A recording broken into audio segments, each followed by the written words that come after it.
Bunnahabhain have done it again. Another name, totally unpronounceable.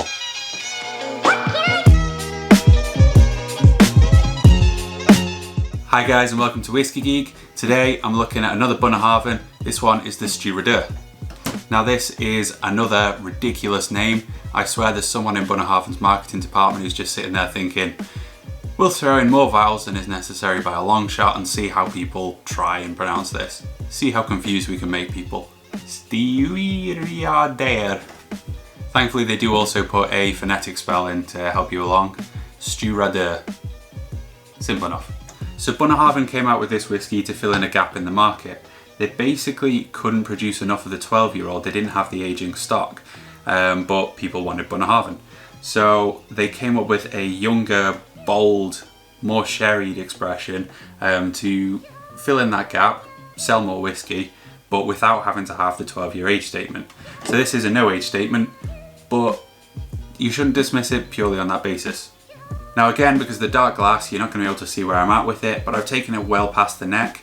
I've enjoyed it a couple of times and it has really characterised and settled into itself. For those of you watching in the UK, I picked this bottle up from Morrison's recently for £26 and it's well worth that. I think the deal is going on for another couple of days and it's a web only deal, I think. I've not been able to see it in any of their stores. So the name Stiuireadair actually comes from the Gaelic for helmsman, and this is a throwback to when all of the supplies, food, everything had to come up and down the Strait of Islay on little puffer boats. So this is quite a nice little tribute to those gents who were the lifeblood of the distillery, really. Although I am a little familiar with the whiskey by now, this will actually be the first time that I've sat and done tasting notes for it.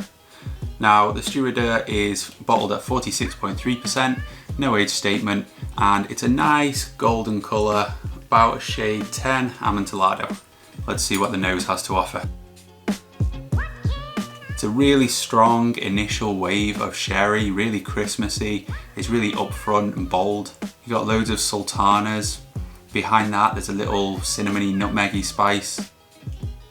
Behind that you've got a bit of an alcohol prickle, a little presence. It's slightly briny, more so than a 12-year-old, but not that prominent. It's still quite subtle. There's quite a rounding, nutty tone, hazelnuts, walnuts, some caramel. I think where the lack of age is letting this down is there isn't a lot of woody prominence. If you really go looking for it, there's kind of a charred oaky tone, but you do have to search for it. But kind of on the whole, this is like Christmas on a little fishing boat. It's really sherry, nutty, with a little coastal tinge to it. So that was a really nice nose. Let's see how it transfers to the palate. So initially it's quite solventy, then there's a cereally tone, kind of like a spent grist. The sherry builds and develops, spices start to come in, there's candied peels, a little bit of citrus zest, cloves, cinnamon. It's certainly just as bold on the palate as it was on the nose. So that alcohol prickle's picking up some cask char and it comes across as a little bit hot. I could see it really being prickly for some newer people maybe. It's kind of on the sides of the tongue or the bitter areas. So it kind of shifts balance on the palate a little bit. The sherry is less prominent, less fruity than it was on the nose, whereas the briny coastal tones become more prominent. There's a little bit more of a kick to it. So pushing throughout into the finish, the solvency prickle is kind of what's front and centre. It lingers with some of the spice, some of the cask char. There is a kind of jammy, nutty influence from the sherry that still lingers on and it's still really quite pleasant. Medium and warming. So I really enjoy this Stiuireadair. At 26 quid, I think it's well worth buying. I've given it a rating of 85 out of 100. Can't remember what I gave the 12-year-old, but I think this is just a little bit behind it. I'm gonna check. So I gave the 12-year-old a rating of 86 out of 100 and this an 85. This is like the 12-year-old's bigger brother, which is a little ironic. This is kind of brash and in your face, whereas that one was more composed and refined. This is just unapologetic.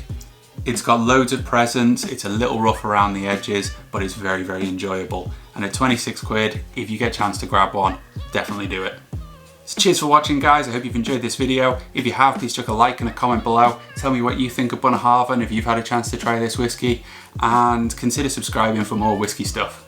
Cheers.